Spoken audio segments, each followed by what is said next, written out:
It really feels like there's some old geezers in the world that are just perpetually infuriated and looking for any excuse to take out their anger on whatever poor soul happens to be in the vicinity. Today there's a video that's gone viral where the president of the HOA caught two hooligans, some rapscallions, committing an unforgivable sin of fishing in a pond. And he gets up in their face, starts yelling, screaming, spitting, shitting, soiling his old man diaper, even grabs one of their fishing rods and tries to break it over his glass knee, all because they had the gall to fish in that pond.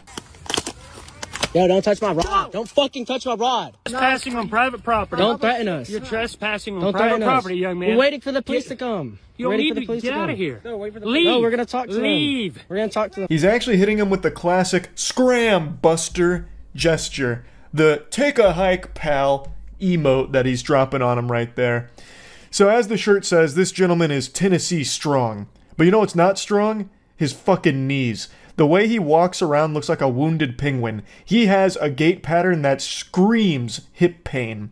So he comes up to this child, grabs the fishing rod, and tries to break it over his already fragile knee. And then I think that injures him even further. Like, he may have broke the $200 rod, but that fucking knee replacement surgery he's going to have to get as a result of this disgusting, pitiful display is going to be far more expensive. You threatened us. He's our president. You threatened us. us. Phone to go in the lake, young man? You threatened us. You want that phone to go in the lake? Back away from here, him. boys. Back Walk away out from of him. here. Back Don't up. test me. Back up from out of me. here. He walks out Back up from me. Get out of here. Back up from me. I love the peanut gallery that he brought with him from the retirement home. So, like, the geriatric goof troop over there is like, he's our president! And one of the other guys is just giggling like evil maniacal laughter. Ha ha ha ha ha. You've done it now. You've upset the HOA president. Your goose is cooked, gentlemen. It's so fucking pathetic. It's so sad. To get to this age and just be this bitter and angry about something so small. Kids fishing in a pond? Who gives a fuck? Even if it is private property, which I don't think it's his private property, by the way. There's like 5 houses all right in that span. Like, it's not his land. But let's say they are trespassing. It's one of those things where you can absolutely handle it in a better way. Just be like, hey kids, you know, not the biggest deal in the world, but this is private property, so, you know, just keep that in mind. Or maybe, you know, go somewhere over there where it's not private property to fish on this pond. Like, you could handle this like a fucking adult. Like, he's more childish than the 15-year-old kids that he's harassing right now and breaking the property of. How'd I take that phone and put it in the lake? Yeah, now I'll press charges. For what? Like assault, what? For what? Assault. Yeah, I'm not assaulting you. Get out of here. We're just gonna wait. We're not gonna mess with anything. Get out of here. You're fishing in a private lake. Get the hell out of here now. The cops are coming. We're just waiting for them. Okay, good. The way he yells reminds me of Chris Farley, living in a van down by the river. He's actually hitting a fucking Farley right now. He's so upset. It's like, this is such a trivial thing to make a huge issue out of. All of this hoopla because they're just fishing in a pond. They're not hurting anyone. This fucking old generation here that he represents is also the same one that uses the classic low-hanging fruit of, all kids today are so lazy with their TikTok whatchamahoozits, they don't go outside and do anything active anymore. It's no wonder they're all fucking depressed and sad.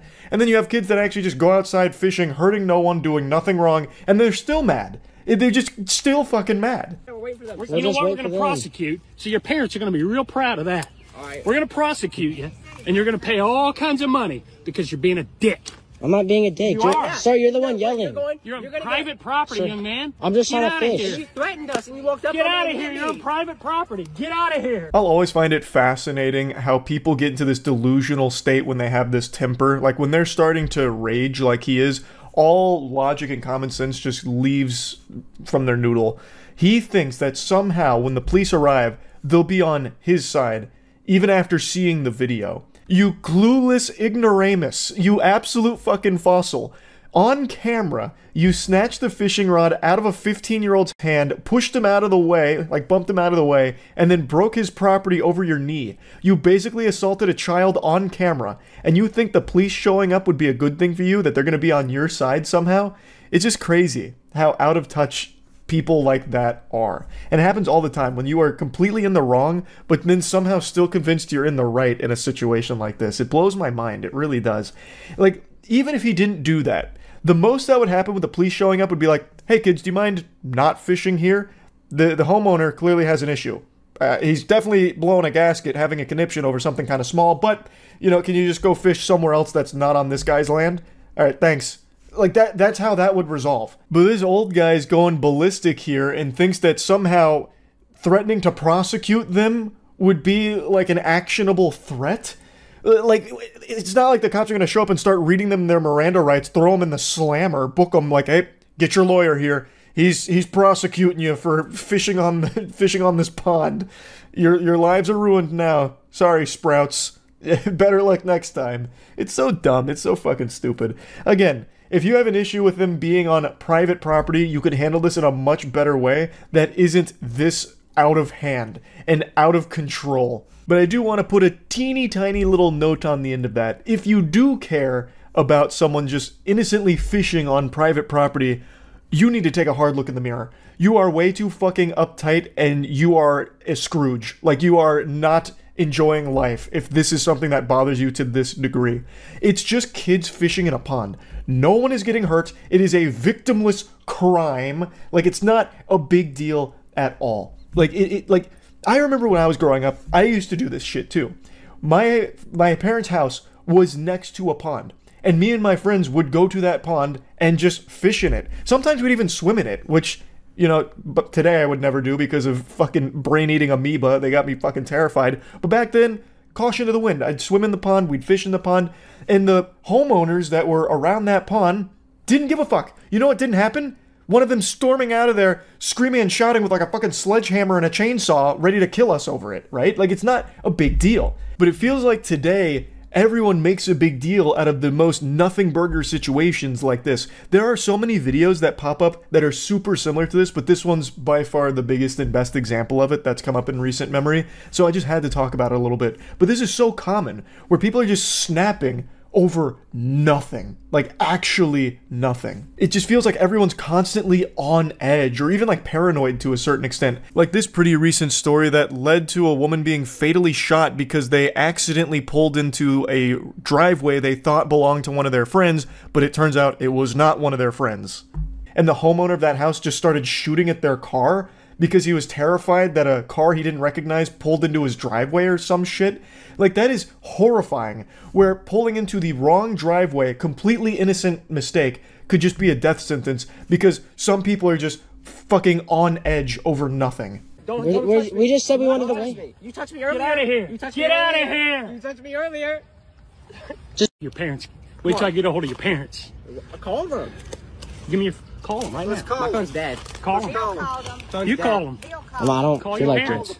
I'll just talk to the police. I'm gonna just talk to the police. You don't even know their number. Your parents live in this neighborhood? Don't worry about that. Hey, listen. The way he got up into the face of a 15-year-old and like turned it to the side, the actual why I oughta energy is so fucking pathetic.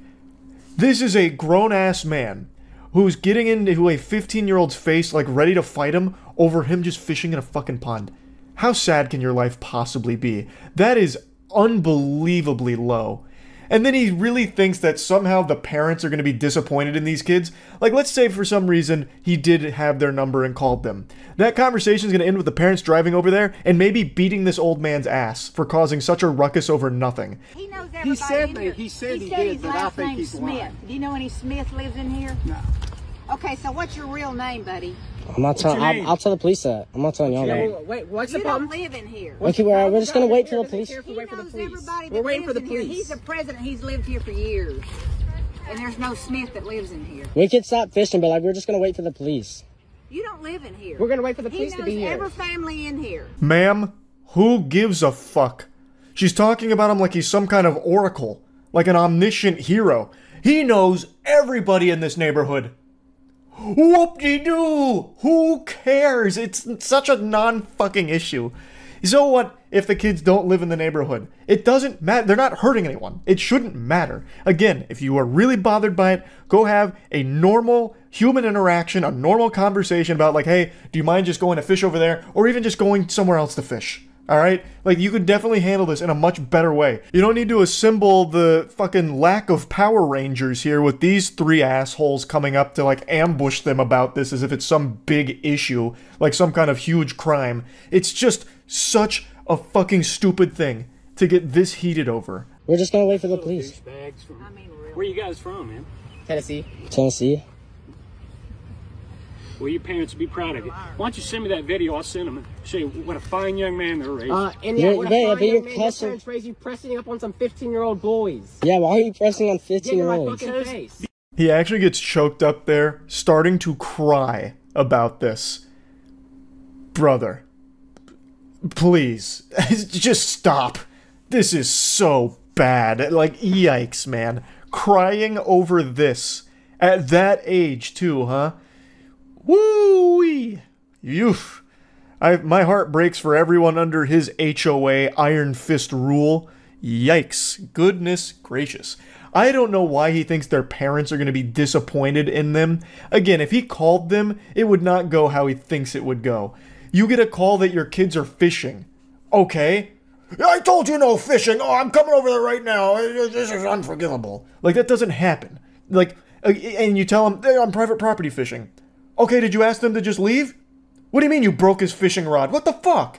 Like, I don't know what world he's living in, but he needs to snap back to reality at some point.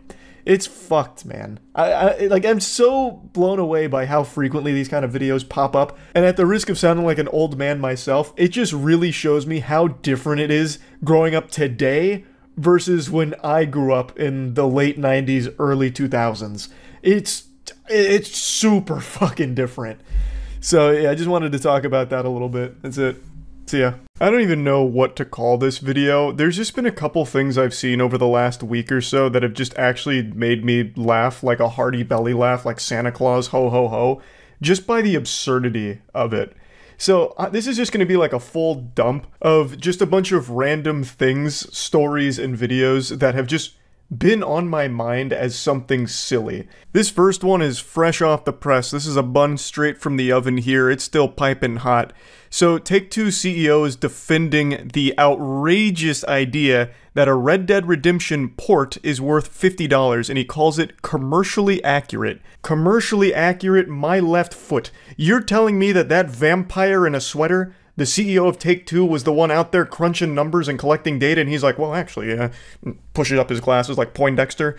This is a commercially accurate price point for the Red Dead Redemption port, and, well, all of you gamers just seem to be way off base with all of this outrage. Can you just please consume without thinking, please? Can you go back to just buying blindly and just give us money? Thank you. Now, for those of you that don't know what this whole situation's about here, I'm going to break it down to its bare bones. I'm going to feed you the apple from the tree of knowledge, so that way you, too, can take part in this common Take-Two L here. Rockstar Games made Red Dead Redemption, and it is an outstanding masterpiece. It's a game I'm sure most of you watching this have played, or at the very least heard of. But it's also 13 years old. It came out in 2010. It's a title that fans have been salivating at the thought of a remaster for. Even though the game still holds up extremely well today, in my opinion, it is a game that could absolutely benefit from a nice coat of paint and a lot more quality of life, attention to detail, and just general improvements. A remaster for Red Dead Redemption would go hard as fuck. So fans were really excited that there was some Red Dead Redemption news around the corner. But man, those hopes and dreams soon turned to nightmares when Rockstar confirmed that it's not a remaster, it's not a remake. What they're doing is they're doing a Red Dead Redemption port to the Nintendo Switch and the PlayStation 4 for $50. 50 doubloons, and you'll get Red Dead Redemption on Nintendo Switch at a crisp 30 FPS, so you can feel like you're back in the goddamn Stone Ages. And you can feel even worse about it because you paid $50 for the experience. Naturally, this was a slap in the face to every human being with a heartbeat reading this, because there's nothing hype about this. No one cares about a Red Dead Redemption port for the fucking Nintendo Switch or PS4. That's meaningless hoopla. Now, you might be wondering, why did the Take-Two CEO opine on this? What does he have to do with anything? Well, they own Rockstar Games. That's super simple. Take-Two owns Rockstar, and Take-Two is no stranger to L's. Common Take-Two L here, per usual. They are a greedy, evil corporation that has done so much shady shit over the years, it is gross. And, of course, if you're a fan of Rockstar Games, you're also no stranger to Take-Two spitting in your mouth. Take-Two is more than happy to dump excrement in the mouth of their fans like it's 2 girls, 1 cup. For Take-Two, it's anything in the name of profits. I don't want to open up an old wound here and pour salt in it. This is a scar that any fan of GTA bears, but I must remind you of the absolute catastrophe that was the GTA Vice City, San Andreas, and GTA 3 remastered from a couple years ago, which was basically a demaster. Fundamentally, it was like a fucking mobile port of these titles. It was abhorrent. That is a affront to God what they tried to pull with that whole collection they did there. Lord have mercy. Yeah, this is just a horrible idea here to charge $50 for a port of a 13-year-old game, especially in the modern landscape of things when you can emulate it and have a much better experience, like, in your own home. Not that I'd ever advocate for emulation, of course. Take-Two lawyers, if you're watching this, that's not what I'm saying. I'm just saying there are some hooligans out there that may dabble in emulation that will recognize just how silly this whole idea is for a $50 port of a game that is 13 years old with no remaster, remake, or like significant improvements at all. It's just greed for the sake of greed. Like, you know, it's just a very misguided idea here. I can't imagine what the actual fucking thought process was here other than just dollar signs in the eyes and hoping for the best. So yeah, just another big L here from Take-Two trying to say that a $50 price tag is commercially accurate for this product. I couldn't help but just slap my knee and laugh about it. Now the next thing that had me giggling was actually an advertisement from Mike Pence. I'm not here to get political or anything, but this ad was bafflingly awful. Hey everybody, Mike Pence here. Remember $2 a gallon gas? I do. And then Joe Biden became president of the United States and launched his war on energy. Since that time, gasoline prices are up 60%. Electricity going to MikePence2024.com. We can lead the world once again to a more prosperous and a secure future for America. Someone needs to lead Mike back to Doofus Town. Man is an escapee from Stupidville. That is not how pumping your own gas works. Clearly, Mike has never pumped gas in his life. I trimmed down his speech because that's not what's important here. He is literally a child playing pretend right now at this gas pump. He looks like me playing with Hot Wheels toys back in the day, having no understanding of how filling up a vehicle works. He has clearly never done this in his life. And throughout his entire campaign ad here, you can hear the beeping from the pump, which is telling him to please insert card. That beeping you're hearing is the sound of the pump that's trying to let you know that you removed the nozzle without putting your credit card in beforehand to pay for the gas you're about to fucking pump. This absolute goober didn't even realize for a second that everyone can hear that. And anyone who has ever pumped their own gas, which I imagine is most people, will know what is going on here. You can't just roll up to the pump, scoot in sideways, get out, grab the nozzle, and put it in. You absolute goofy son of a bitch, you didn't even select what gas you want to pump. It's not just a one-size-fits-all here. You choose what gas you want put in your car from your options at the pump. He clearly didn't know that. This little rapscallion just zooms into the gas station. He's like, hey, record me. I've got a good idea. This is going to be candid. This is going to be strong. Hey, Mike Pence here, which, by the way, is a wild introduction here. Actual Billy Mays shit. Like, he literally stole that from Billy Mays, but rolled a 1 on the charisma check and delivered it with zero enthusiasm. He just sounded straight up sad. He sounded just downtrodden. He sounded like Matt did when he told me that our package got stolen from his house. But anyway, yeah, he rolls up. He's like, hey, Mike Pence here. My fellow Americans, do you remember when gas was $2 at the pump? Because I don't. I've never seen gas in my life. Why is no gas coming out? I'm starting to panic. I'm pressing the trigger, but nothing's happening. Jeeves, where's my butler to help me do this? Jeeves, come fill up my car. Oh my god. And what's even wilder to me is that the person filming didn't know either. Or he did know and didn't say anything. Which is actually a pretty hilarious joke, by the way, if this was a calculated decision from the guy filming, making Mike Pence make a fool of himself. It's just it's so disconnected from reality. Like, everything is wrong about it. Literally, everything that could go wrong with this ad went wrong. Because I imagine most people know how to fill up their own car at the pump. Although I have heard that there are some states that actually have gas station attendants that'll fill up your car for you. But even in cases like that, I still imagine the driver understands the protocol behind filling up their own car if they had to do it. I don't think it would go like this. Or at the very least, you would at least hear the beeping and be like, what's gone awry here? But anyway, the next silly thing that I've been thinking about a little bit recently is the cocaine shark epidemic. I guess I'm kind of overselling a little bit. It's not an epidemic. There's just been an instance of sharks consuming cocaine and getting a little wacko mode off of it. There was an Inside Edition story even run on this, and it's a pretty entertaining segment. How about sharks hopped up on cocaine? Experts say what a disaster. Gobbling up bales of drugs which have been dumped off. Had sharks swimming into dumped packages and biting into them. That gave them what the scientists call crazy brain. They behaved erratically. Who named that? What scientist came up with that terminology? Are we sure it was a scientist and not a 4th grader? Crazy brain, huh? She hyped it up like it was going to be a real scientific term. The sharks bit into it, and scientists have claimed that it caused a phenomenon known as crazy brain. I feel bad for the sharks. Yeah, now they're going to become addicted. The first one's always free, that's how they get you. And then the last little story that's been on my mind a little bit recently is the ongoing lawsuit against Taco Bell for misleading consumers, saying that the food you get at Taco Bell isn't exactly how it's portrayed in their promotional material. And they used like the Mexican pizza as an example. And they're getting sued for it because they're saying that there's significantly less like beef and shit in it than the pictures lead the consumers to believe. I actually went over that one on stream. I learned about it in depth. It's a wild case. You see, Taco Bell just sued for false advertisement over the amount of meat. Don't tell me that Taco Bell's been nothing but W's recently. What's this?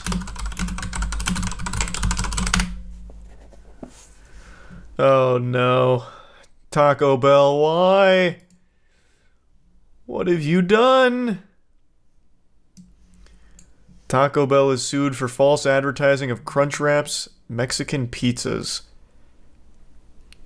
Frank Siragusa was not happy that the Mexican pizza he paid $5.49 for to Taco Bell in New York last September appeared to contain only half as much beef and bean filling as the photo in the chain's advertising, so he sued.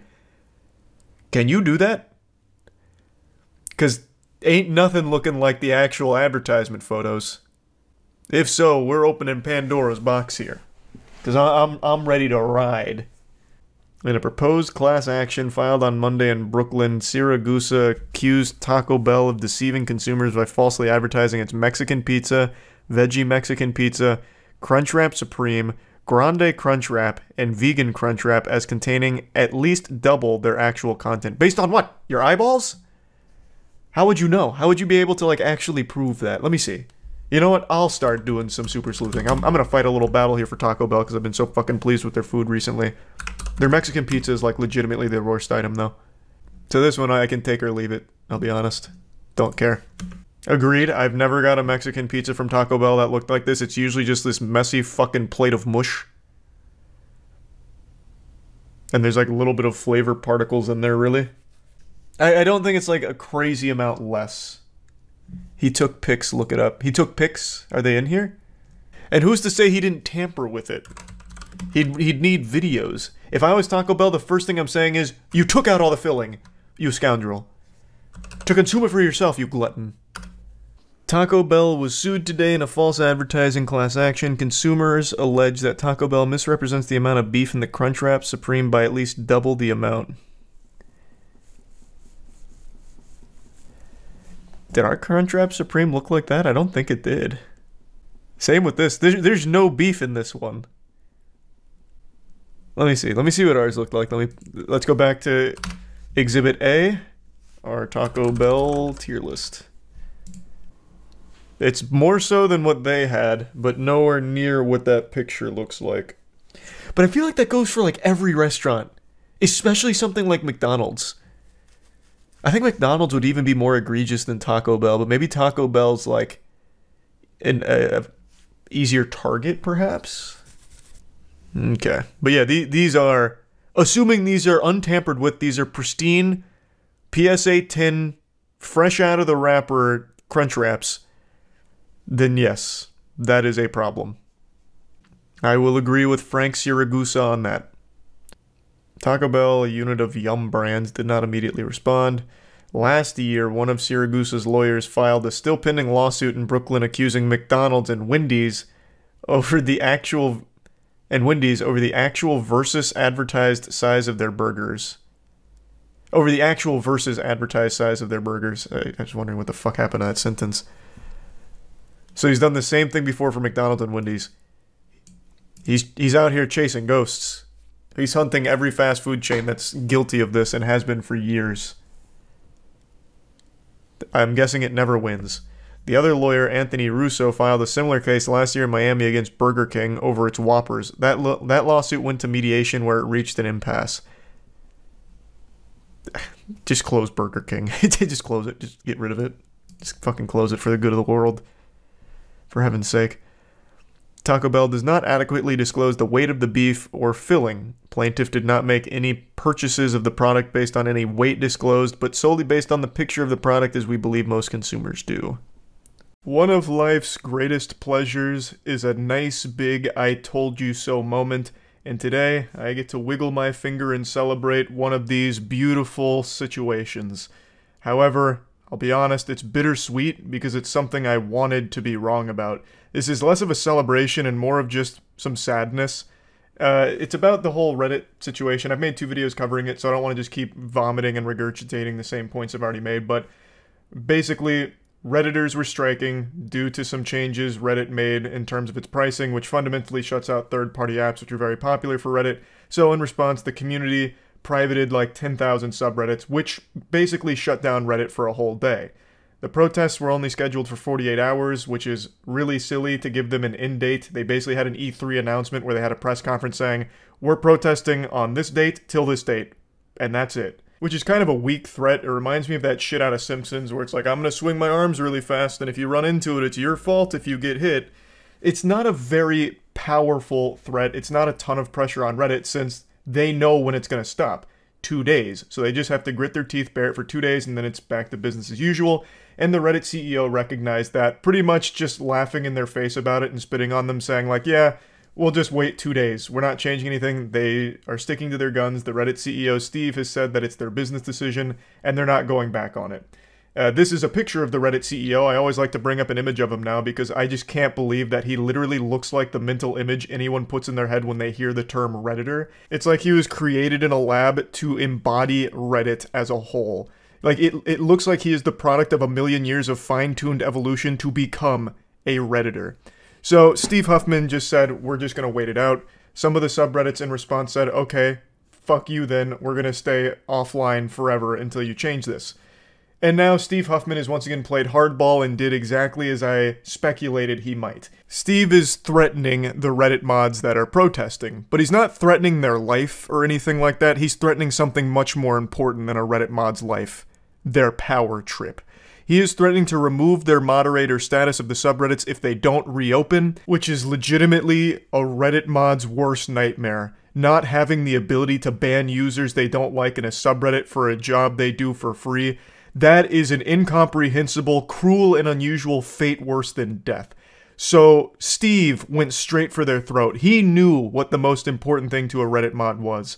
That power trip. If a moderator team unanimously decides to stop moderating, we'll invite new active moderators to keep these spaces open and accessible to users. And I'm certain they still won't be paid for it. I don't know where he's going to find those moderators. I don't know if he's holding open auditions or tryouts to be a Reddit mod. But I guarantee you probably won't see a single goddamn penny if you get this position here. Because he doesn't need to pay the mods. For some reason, so many people flock to this position just for the passion of power. No matter how trivial it is, to just be the moderator, the fucking unpaid janitor of a subreddit, for some reason is enough for people. That they'll do anything to maintain it. And believe it or not, this threat completely worked. A ton of subreddits that were still closed yesterday are now reopened.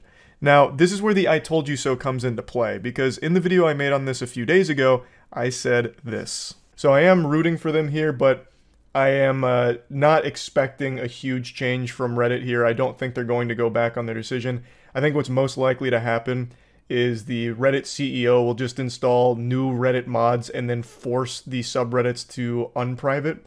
He'll just go behind the scenes internally, flip the switch, have the subreddits go live again, get rid of the mods that were protesting, install, you know, new mods that'll just be his little puppets that he can control, and that'll be how Reddit gets back on track. That's my theory, once again, purely speculation from a dumb idiot. Well, that idiot doesn't sound so dumb after all. Like when Isaac Newton discovered gravity, I discovered something everyone knew was going to happen. This wasn't a unique take, this wasn't a hot take. A lot of people were talking about this likely being the path Reddit goes down, and unfortunately they did. I was really rooting for the Redditors in this case here because I hate greedy corporations that pull shit like Reddit just did. Them getting away with that is infuriating, and I thought there was a chance this protest could lead to positive change. I was a bit skeptical, but I mean, on day one of the Reddit blackout, the whole site was, you know, not functional. So they did do, like, legitimate damage to the site. So I thought there was a chance good change could come from this, but I didn't calculate just how important that moderator status was to Redditors. Like a moth to a flame. They're addicted to that power. It's more potent than the purest fucking blue meth in the world, I guess. You know, it's peanut butter, but without the jelly, and they needed the jelly. So when they were threatened with losing their moderator position on their subreddits, a very large chunk of the subreddits that were still private went public again today. And they did release statements on the subreddits. I'm just going to show you one of them from Livestream Fail. They got grilled heavily for this statement. They got cooked like a fucking pot of spaghetti. They said, LSF is back. This was not our decision. Earlier, we received a threatening message from Reddit admins. It told us in no uncertain terms what would happen if we continue to keep the subreddit closed, and was also a clear attempt to turn moderators against each other if necessary. Multiple subreddits received this aggressive message, which I'm pretty sure all of the ones that were still protesting did. I don't know what they mean by turning moderators against each other. This isn't the fucking Game of Thrones. If you just keep it private and all agree like, hey, what Reddit's done is really greedy and fucked up, I don't know how there's necessarily going to be a mutiny here like out of Pirates of the Caribbean with Barbossa rising up or some shit. Like, I feel like all of you are on the same page for the protest, so I don't know how it would turn people against each other, but I don't know what the message said. So after much deliberation, we have decided to reopen the subreddit. Our current team is responsible for a number of custom tools and safeguards that make LSF easier to use and safer for everyone, and no incoming mod team would be able to access them. We have multiple tailor-made bots working on every post for moderation purposes and for quality of life features like automatic flares and clip mirrors. You would immediately see a difference if a new team was assigned to LSF, and we believe it would make the subreddit worse than ever. We're continuing to deliberate the API issue amongst ourselves and are looking for workarounds, but for now we're back. Happy clipping, everyone. Friendly unicorns create kindness, spreading positive energy zealously. This same kind of message was posted on many big subreddits on the site after the threats from Steve. I think it's very embarrassing to read, because the way they talk about their subreddit makes it seem like it's their life's work. So the statement here about like how we've created these incredible innovative tools, like real fucking sci-fi shit, like automatic flares to make it safe and easy for everyone to use. Like we don't want to envision a world, we don't want to live in a dystopia where LSF doesn't have all these incredible tools we made for it. So in order to keep LSF so pure and incredible, we were forced to reopen. Like, it's not some kind of inelastic good that people can't go without. It's just a fucking subreddit. It's just a place for people to go and post goofy clips or go to post drama or go to complain. Like, if it does end up being a worse place without this moderation team in there, people will just stop using it or go elsewhere, and that's not a big deal. Like, that's not the worst thing in the world, right? Like, I just don't understand why they view these subreddits as, like, the most important pillars of our society. And that the mods view themselves as heroes, champions of justice, because they moderate a fucking subreddit. They're just doing a job for free. And the second that they even be challenged on it, like, hey, we're gonna get rid of your mod status, they panic and reopen the sub and then try and spin it like they did it for everyone else's sake. Like this was some kind of sacrifice they made. Like, no, these tools are so good, you need them. So you know, we're going to abandon our convictions and reopen the subreddit because they said we might not be mods anymore and they'll bring a new team in. I don't know. I just find it all very embarrassing to read. Like, the protest did work. Like, I do think you can mark it as a success. It accomplished exactly what it aimed to do on day one. The problem was they weren't strong enough to stick with it. They just weren't. For some reason, these subreddit mods view their communities in a much bigger way than the world views them, if that makes sense. So when these things stay down for an extended period of time, I believe that these mods are under the impression that all of a sudden the world is a worse place for it. So, you know, they have to get it back up quickly so that way that people have a home to go back to and, you know, all of the information can still be easily accessible so that way the world keeps running, right? But if they had just stuck with it, I really think they could have put a lot of pressure on Reddit. Again, the site literally didn't even work on day one because of how successful this protest was. If you could have kept that intensity and that energy across a longer period of time, Reddit would really have no choice but to fold to you or make these threats, which you, as a community, a team, would be able to come together and be like, nope, we're still going to keep it down. And yeah, I'm sure there's always going to be some pathetic people that will do some unpaid Reddit volunteer work for free. But in that case, like the LSF team mentioned, it wouldn't have any of the tools that they were using. Thus, it would be a worse subreddit that people would leave. And with more people leaving, that's bad for Reddit. So you would still be accomplishing your protest goal. It's just, I don't know. They gave up with a single threat. And that threat wasn't even a scary one. It was, hey, you might not be a mod if you keep this behavior up, buddy. Like, who gives a fuck? Like, being a Reddit mod is like an insult at this point. They'd be doing you a favor. It's so comical. It is the most on-brand Reddit mod behavior. It's fucking crazy. The only thing you risk is your unpaid fucking hall monitor job on Reddit. Like, just take the ban in order to fight for what you're trying to say you believe in. Now, I know and understand that most normal users of Reddit do not give a fuck about the API changes. They don't care. But I do think everyone should care, because I don't think corporations should be able to keep getting away with making more and more greedy decisions that will ultimately make the normal user experience much worse. In this case, the API price changes force out all of the third-party apps that a lot of users were used to, and the third-party apps are better than the official Reddit app, so now you're going to have to settle for a worse service as a result of it. Forcing out third-party apps that are better than the official one is just straight up fucking wrong, and it's going to make your experience as a normal user worse. And these greedy policies are always going to come at a detriment to the normal user experience to the site as a whole. And I think that's something that a lot of people don't really recognize. They think that it's only like affecting Reddit mods, but it's the entire experience of using the platforms. And these greedy policies are only going to continue to spiral out of control. And in this case, there was a legitimate chance to put real pressure on the corporation itself to try and walk back one of these egregious, over-the-top greedy decisions. So I do think regular users should care, but I understand they don't, and you can't expect everyone to. But for the Reddit mods, they seem to understand the importance of the decision like this and fighting against it. But they didn't have any fucking backbone at all. All they needed to hear was that they might not be a mod and they fucking lose their mind. Like, holy shit. I guess I can't be surprised. Reddit mod has, like, that position has such a negative connotation around it, and clearly for good reason, I suppose. This is so sad to see a successful protest end this way. But, you know, whatever, I guess. Just wanted to talk about it to give you the update to the situation. That's about it. See ya. How far would you go to be the best, the number one in your industry? You've got to be willing to put everything on the line, and today's story is about a man who did just that. A man with dreams to be the number one bouncy castle business. He wanted to be the jumping castle god. But unfortunately, he flew a little too close to the sun and his wings burned up.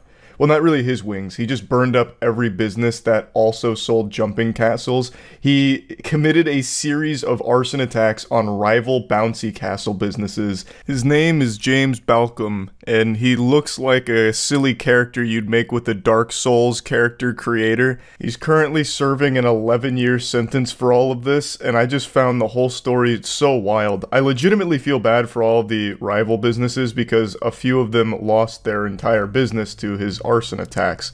So there were very real victims and very real trauma from it, from having their literal place of work be lit on fire and fucking incinerated by this madman, this lunatic. So I wanted to go over this story here because it's a weird one.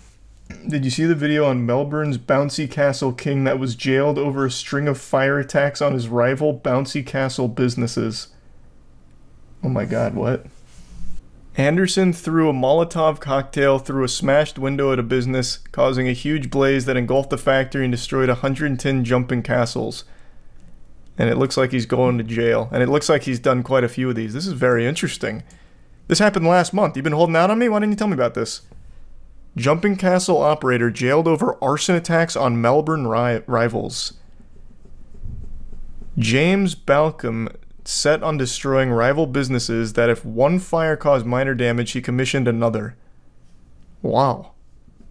He desired to be the #1 in Melbourne's jumping castle game, and it's seen him jailed for up to 11 years over a series of arson attacks. What a crazy thing to commit your life to, being the #1 jumping castle guy. The whole bouncing castle cartel. It's so weird. It seems like most often the most unhinged business people are the ones in like the children's entertainment center or sphere. Like the bouncy castle guys running like an arson unit to take out competitors. Surprised this isn't from Florida. Fucking true. Amen. I am almost disappointed it's not from Florida, if I'm being honest. The County Court of Victoria heard that Balcom, whose company Awesome Party Hire was ranked #1 on Google after he commissioned the attacks on rival businesses, was arrested after he ordered that his own shed be torched. Galaxy Brain covering his tracks. No, I'm not the one behind the arson attacks. Look, someone lit my empty shed on fire last night. We have to put a stop to fucking Firefly ASAP. Please, God, anyone, the Human Torch has gone loose. He's rogue. Only way to stay on top. I would argue the only way to stay on top is to legitimately be the best jumping castle business as opposed to the only one that's not lit on fire. For example, let's say I'm in the market for getting some bouncy castles and I really want high quality product. I'm checking Google and Awesome Party Hire's #1. But then I scroll down and it says like all of the ones underneath it are literally cremated. I'd be like, this is fishy. I'll just get a bigger birthday cake. Fuck the castle. I feel like there'd just be like a very big red flag if that is the only jumping castle business that's left standing. 3 days after a March 2017 fire, Anderson was arrested and subsequently named Balcom as the instigator of the blaze and the attacks on rival businesses. Oh, so this has been going on for a while. Balcom, 58, appeared on Thursday by video link from prison in the county court where he was jailed for up to 11 years. Balcom has already served 2 years and 5 months and will be eligible for parole after 7 years and 10 months. Damn. They got him. I really am imagining like a Godfather situation. Like, it really seems so fucking intense in the bouncy castle game. You come to me on the eve of my daughter's birthday party and light my bouncy castle business on fire. You got some nerve. It's a dirty game in a cruel world. Yeah. It's not easy to put a smile on the face of children. It comes at a cost. And that cost is fire and flames. They're bouncing on the backs of the corpses of other bouncy castle businesses that came before them. And they don't even know it. It impacted the lives, livelihood of others and caused significant loss, suffering, and emotional trauma. Yeah, I mean, yeah, arson will do that to you. One business was targeted 3 times. At that point, just hire full-time firefighters on standby. That is so interesting. What does he look like? I want to look him up.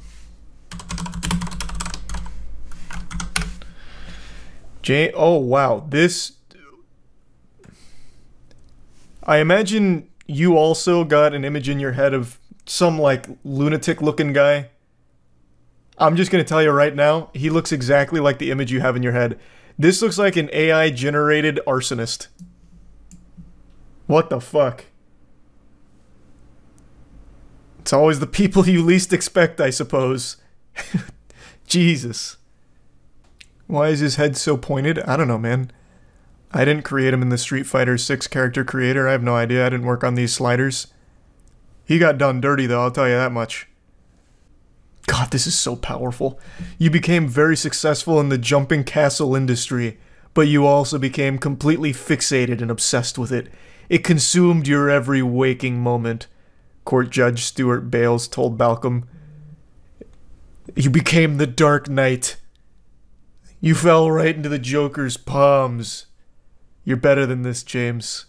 Gotham deserved more. Is that a mugshot? Yeah, he's already served 2 years of his sentence. So this must have been when they brought him in. They probably had to drag him kicking and screaming out of his bouncy castle.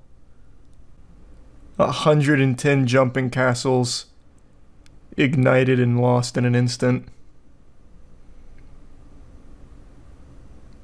Jesus, they lost their entire business from that. I've got a piping hot meal fresh out of the Olive Garden microwave straight to your dinner table here. This news is fresh off the press. The CEO of Twitch has announced that they're stepping down.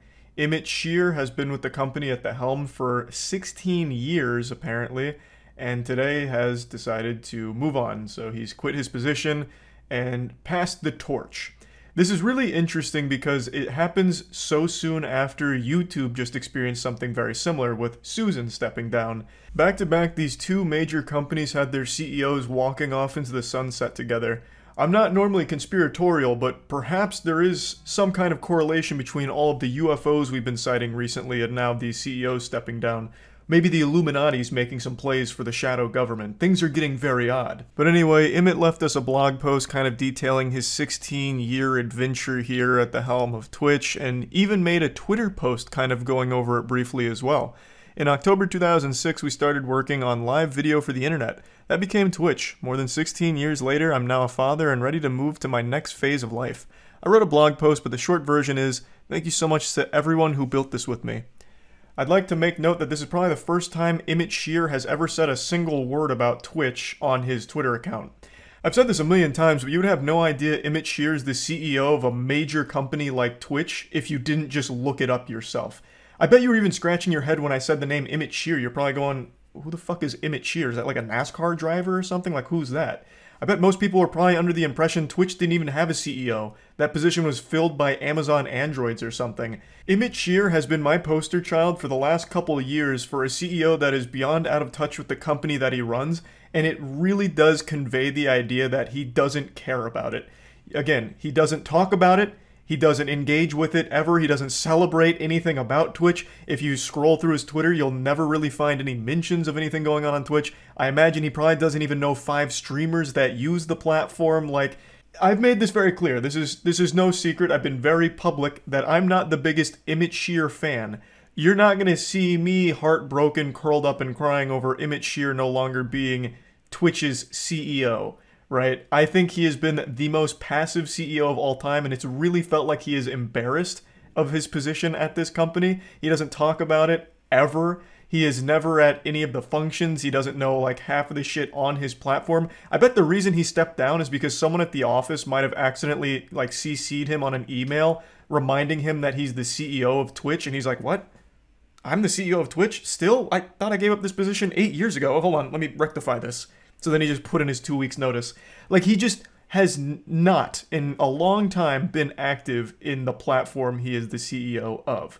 So, I haven't been a big fan. Obviously, the changes that Twitch have been experiencing over the last couple of years have been overwhelmingly fucking terrible and misguided, showcasing just how out of touch a lot of the higher-ups at the company are. So, you know, Emmett Shear stepping down actually kind of had me pumping my fist a little bit. And I know I'm not alone with that sentiment either. I saw a lot of people celebrating like they had just won the fucking Super Bowl, hoping that maybe this is the turning point for Twitch where someone new will step in that's more in touch with the community and will try and correct the ship here and lead Twitch down a better path than the one that it's currently traveling over the last couple of years. But unfortunately, all of that excitement soon turned to excrement as I continued to read. They did announce who the new CEO will be. And unfortunately, it's more disappointing than Season 2 of Promised Neverland. I think this was a big fuck up, but they've chosen to give this position to the current Twitch president, Dan Clancy. I think this is a bigger blunder than when Jeffrey Toobin masturbated on that Zoom call and lost his job. Like, this is so silly. Dan Clancy is kind of just like the bearer of bad news for Twitch.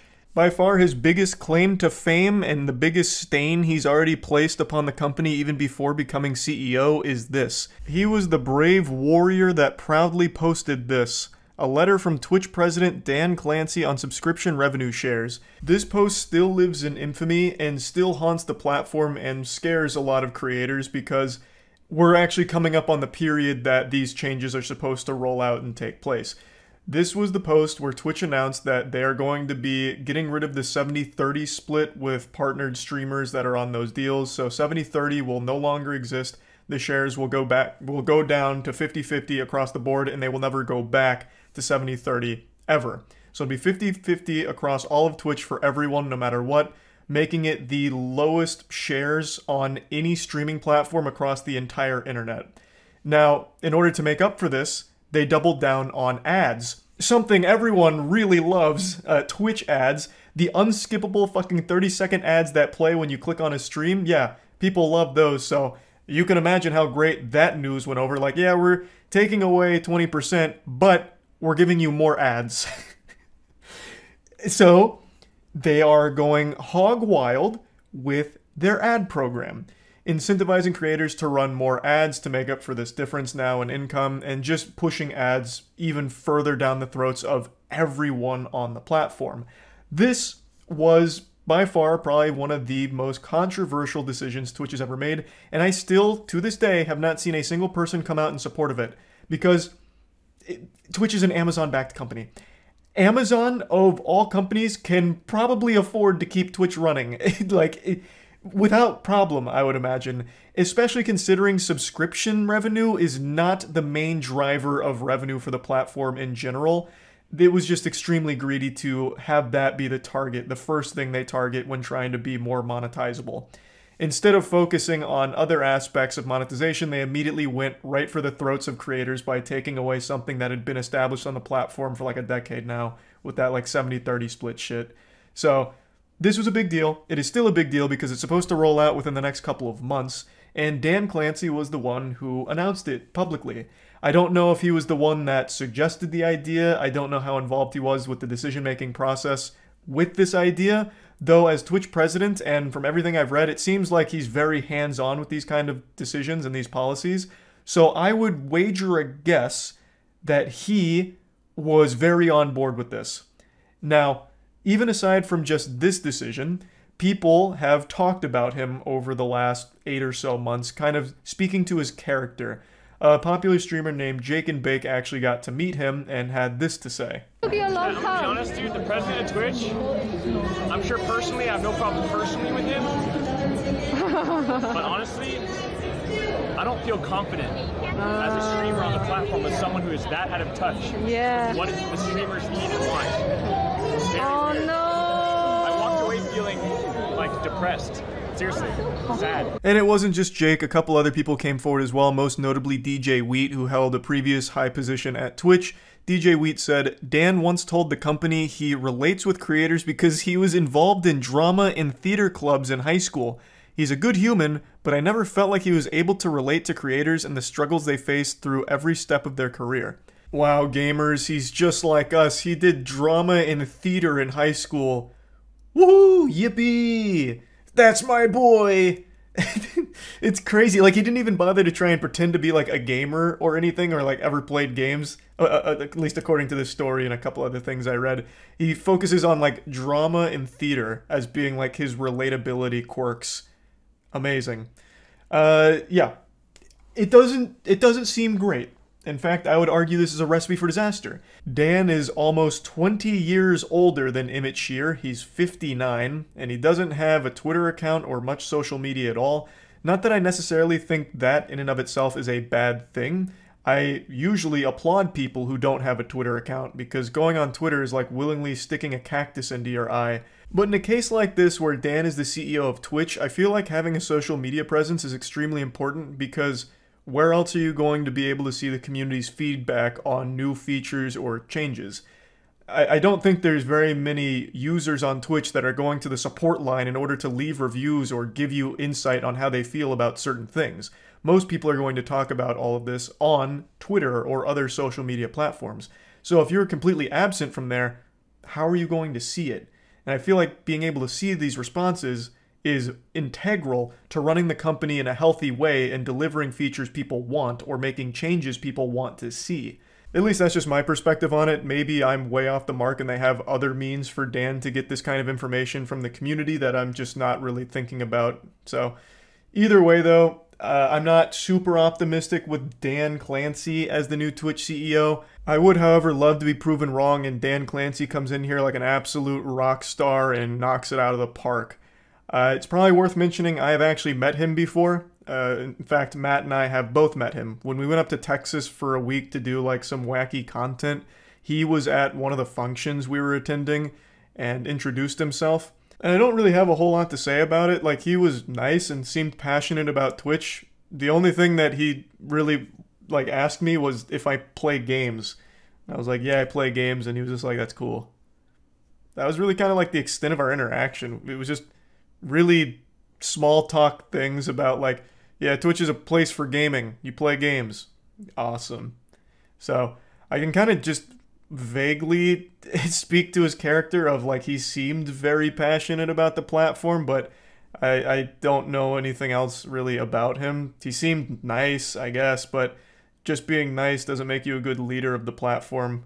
So hopefully, like, maybe he has good intentions and has good ideas on ways to make Twitch better, because it needs some drastic improvement with the directions it's been heading.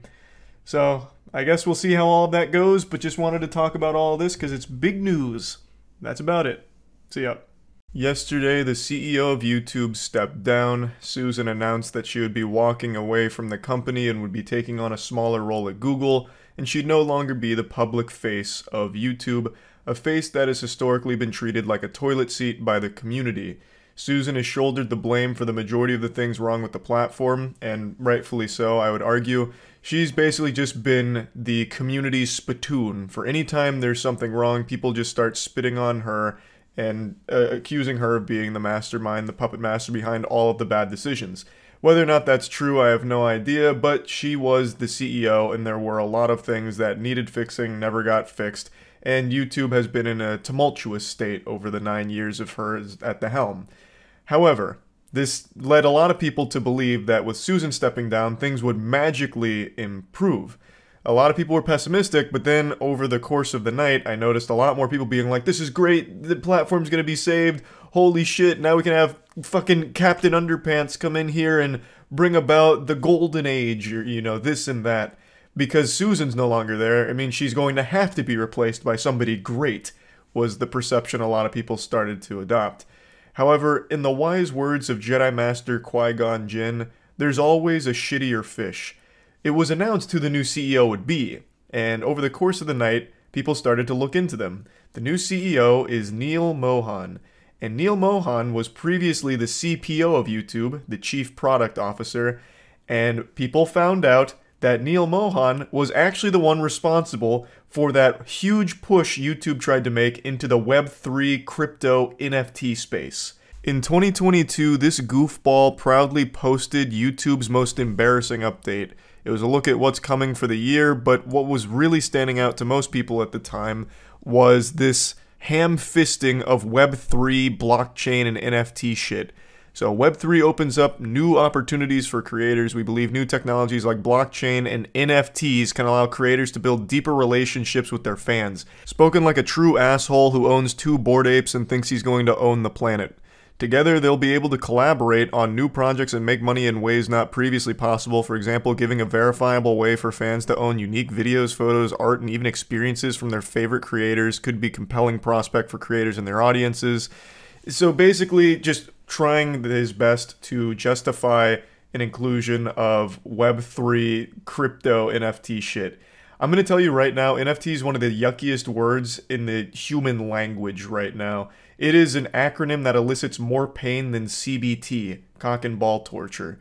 It's painful, and it's synonymous with scams. And this was during a time where NFT crypto scams were still rampant. It's not like this was before the huge wave of bad actors came in and ruined NFTs.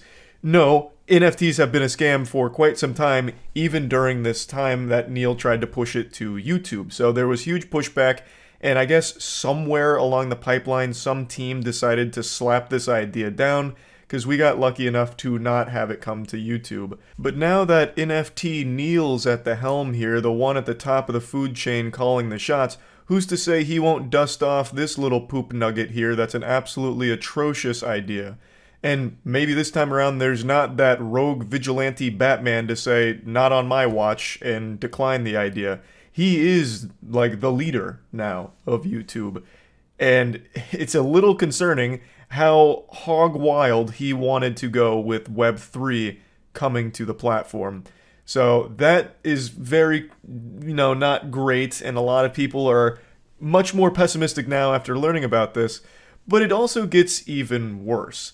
As Chief Product Officer of YouTube, that means Neil would have also had a hand in removing dislikes. Now, I'm not putting this entirely on his shoulders. This was a decision made by a lot of people at the highest level of YouTube. But Neil, as the CPO, would have 100% had a say in it, and it's very possible that he was for the removing of dislikes, which is another huge problem. That is still one of the worst features, or really removal of a feature, YouTube has ever had, and they still haven't backpedaled on it. And with Neil at the helm, I'm very less optimistic about it coming back, since he was already in a position that likely played a huge role in bringing it to the platform in the first place. I see a lot of people misattributing this solely to a Neil idea, but I can find no information on him being the one that proposed it. He was just leading a team that obviously worked on it. So maybe there is a chance Neil was outspoken against it but overruled by his peers. I'm hoping that's the case.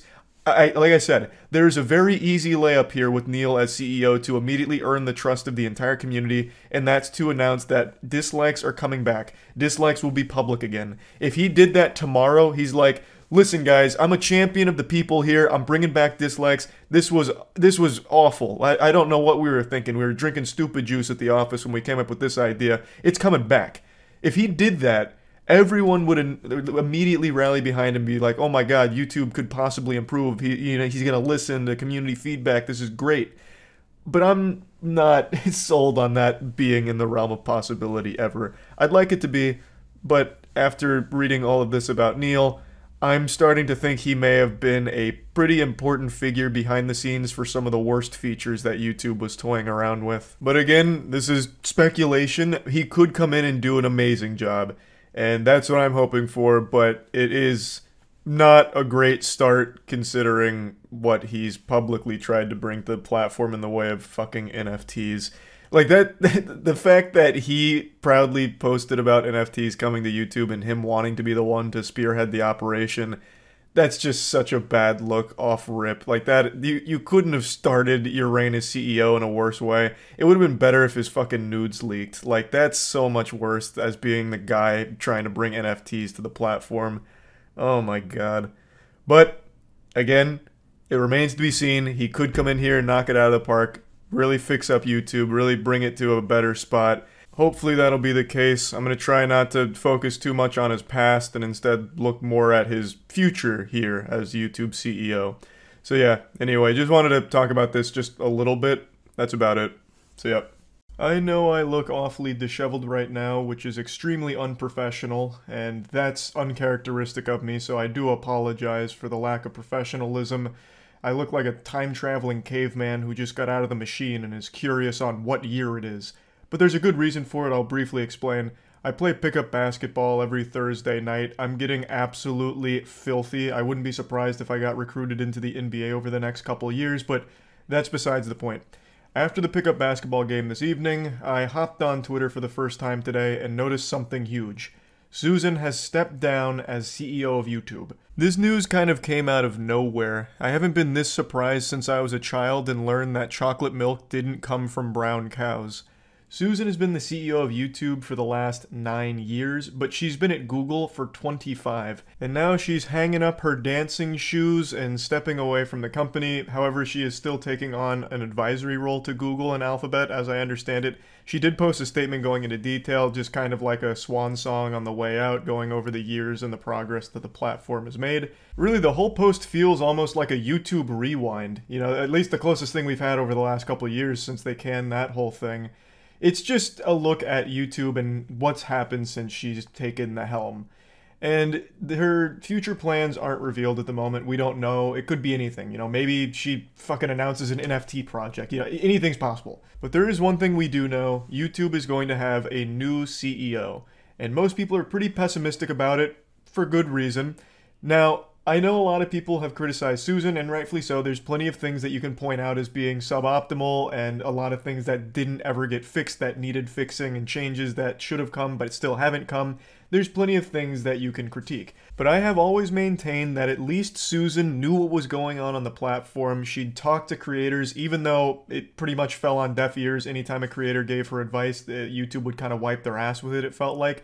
She at least talked to them. She'd sit down and talk to some creators. She would post about YouTube frequently on Twitter. She seemed proud of the platform and would actively talk about YouTube, which is more than you could say about a lot of tech CEOs in the business. And the example I always use is Twitch, with our beloved Emmett Shear. I'm convinced this guy doesn't even know he's the CEO of Twitch. He seems genuinely embarrassed to even be associated with it. When you go to his Twitter bio, it's the last thing there, and he kind of downplays his involvement by just saying he's working on Twitch. The guy is literally the CEO of the platform, but I don't think you could find a single tweet he's made about Twitch. And he's never really made any appearances on Twitch. He doesn't talk about it or anything at all. I've only ever actually seen him one time to confirm he's a human being, and it was on a stream where he seemed kind of out of it, like he was either drunk or on Xanax, and he just didn't have any clue what he was talking about when he was mentioning the platform.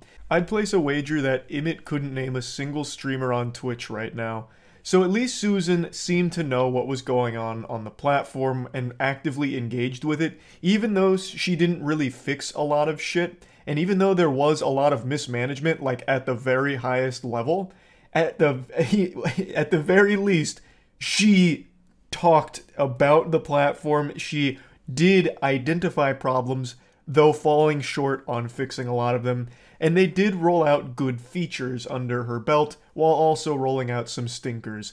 So it wasn't like the perfect reign, but it wasn't the worst either. There's always been plenty of room for the platform to get shittier, and hopefully that won't be the case with the new CEO. I'd like to believe that it'll only improve, but time will tell. I'm going to try and remain optimistic on the future of the platform, though I do want to mention something in regards to the timing of Susan stepping down. I don't know how many of you know about this currently, but there is an extremely important legal battle going on right now called Gonzalez versus Google. And the outcome of this litigation could completely change not only the entire landscape of YouTube, but the internet as a whole. Legal Eagle actually just posted a video going over this case in detail, and I can't recommend the video enough so you get a sense for exactly what's going on and the severity of it. I'm going to break it down into its most basic form. YouTube had a problem where it was recommending ISIS videos, extremist content, to users. And what ended up happening is it radicalized some users and it led to a legitimate terror attack. And this put this whole problem on display and has led to this lawsuit, which is now getting into very, very dangerous territory with something called Section 230. That's as far as I'm going to go in the breakdown, but Section 230 is instrumental in the internet landscape. Without it, the internet doesn't function as it currently does. It gets a lot worse in many, many, many different ways. Check out Legal Eagle's video on the case. But the reason why I'm mentioning this is because this has YouTube in its crosshairs. Google entirely, but the problem stemmed from YouTube. And now Susan steps down during this extremely crucial period. That's setting off alarm bells for me. Now, I know Susan's not going to court with, like, you know, a sword and a shield ready to do battle for YouTube. She's not a fucking lawyer, right? I know she's not the one actually tackling them in the court of justice for the fucking WWE SmackDown Gonzalez vs. Google, but she is the public-facing company. She is very high up in the company, obviously. She is a senior leadership position. So during a moment like this kind of huge deal, I would expect her to want to be there to fight for it, to be there and lend her 25 years of experience and expertise in the field to help navigate these waters and to try and make things smooth and get the best outcome here. So her stepping down during this is a little weird to me, and maybe it's because I'm a little naive on the exact structure of YouTube as well as how Google compartmentalizes it. Like, maybe she really would be completely worthless in this case and would offer no valuable insight, but I just find that hard to believe since the problem stemmed from her neck of the woods, YouTube, which she's the CEO of. I feel like she would have the deepest insight and understanding in order to help with the case, but maybe that's not how it works. I just still find the timing to be a little concerning given the severity of the Gonzalez vs. Google case. But anyway, back to talking about the future of the platform. We are going to see a new CEO enter into the Thunderdome here, and I'm very curious to see exactly how they're going to perform. I'm hoping it'll be great, but you know, it remains to be seen. They've got a lot of work to do. Are we going to see really sweeping improvements? Like, are things going to be getting fixed? Is the new CEO going to be focusing on fixing broken things like the manual review, the algorithm for flagging content, shit like that? Or are they going to be focusing on improving features that are still kind of busted? Maybe are they going to focus on implementing new features that are good, that I don't even have any conception of, like any possible fucking idea on? I will say the beauty of someone new stepping in as a CEO right now is there is an easy layup they can make that would instantly earn the trust of the entire community. Just an absolute fucking free bread basket. Bringing back dislikes. It's that simple. You can still see dislikes through an extension, so just turn them back on publicly. That would instantly be an incredible change that would set the entire tone of the new CEO's reign as, you know, the top dog here. It would showcase to the community that the CEO can recognize issues, can see community feedback, and actually take it into account when going forward. Bringing back dislikes is the #1 thing this new CEO can do instantly to get off on the right foot and have a very strong start. Are they just going to be good changes, or are we going to see them double down on some horrible ideas, like when they floated the idea of doing fucking NFTs on YouTube? Or how about that timeless classic when they required you to have a Google Plus account in order to comment on the platform, which was an absolute burning bag of dog shit of an idea? Like, are we going to see more ideas like that that are just overwhelmingly horrible and terrible? But yeah, anyway, we'll just have to wait and see how the new CEO performs. Hopefully it's great, big wet sloppy kisses all around, the platform improves entirely, that'd be ideal. But yeah, anyway, just wanted to talk about it. That's about it. So yeah.